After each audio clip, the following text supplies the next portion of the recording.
Hello guys, this is my top 5 favorite cartoons. Of course, my number 1 favorite is How to Train Your Dragon. Bali ang story nito, magkalaban yung mga tao tsaka mga dragon dito. Then, isa siya, yung batang lalaki na to, isa siya sa nakapagbabago sa ganong system. Bali napagsundo niya yung mga dragon tsaka yung mga tao. Hanggang sa umabot na maging magkakampi na sila, tapos yung mga dragon tsaka tao is nagkasundo.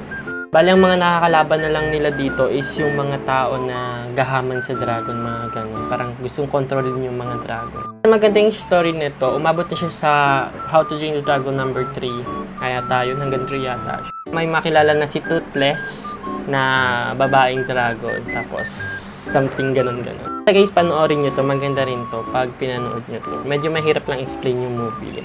Kasi maganda to, pag pinanood nyo to, the best to. Maiiyak ka na matatawa na something emerald, mga ganun. Next, syempre, ang top 2 natin is ito, Inside Out. Grabe, the best din itong movie. Ayan, balang story nito, sila yung 5 sila na characters mo, ganun. Or mood mo sa utak mo.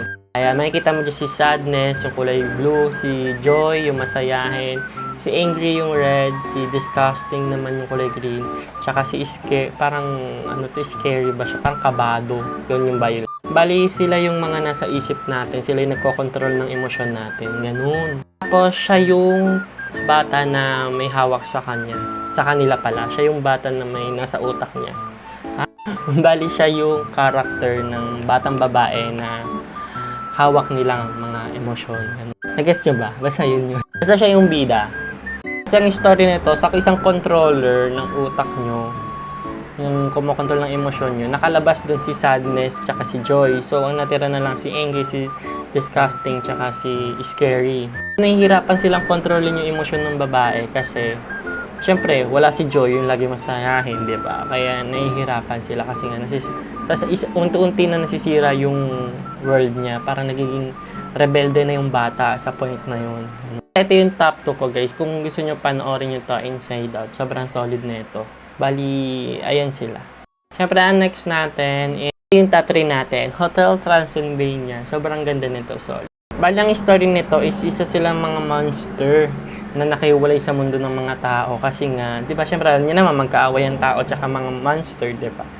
So, si Dracula, ayan, yung bida, gumawa siya ng hotel na tambayan ng mga monster, gano'n. Tapos may isang mangyayaring aksidente na hindi niya inaasahan, na may makakapasok ng isang tao sa hotel. Ito naman si Johnny, ayan, tao yan. Tapos, na-fall in love siya sa anak ni Dracula. Yan naman si Mavis, ayan. Bali yan, nagkaroon sila ng relasyon, naging mag-asawa sila, tapos nagkaroon sila ng anak. No? Yung mabot na rin yung story nito is hanggang Hotel Transylvania 4 ata. Oo, hanggang 4 na siya. Mapapanood niyo yan. Maganda. Solid. Matatawa ka dito, may iyak. Basta yun, madami. Kasi the best siya. Panoorin nyo din to guys. Ilang beses ko na rin to pinaulit-ulit. So, in-next na natin ang ating top 4. Tama ba? Top 4. Ito naman ay ang Luca. Sobrang ganda nito guys. So, short story lang dito. Bali, isa silang sea creature na umakyat sa ibabaw ng lupa kasi curious. Sila nakilala tong si Betty ba yan? Bali hindi alam na sea creatures sila.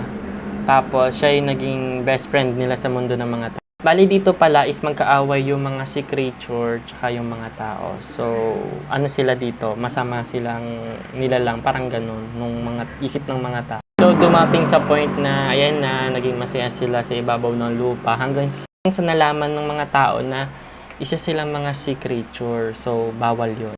Sila? Hunter, mga. Nung nalaman ng mga tao, naging okay naman din kasi pinagtanggol sila nung best friend nila tsaka nung father nila na mabait sila, ganyan-ganyan.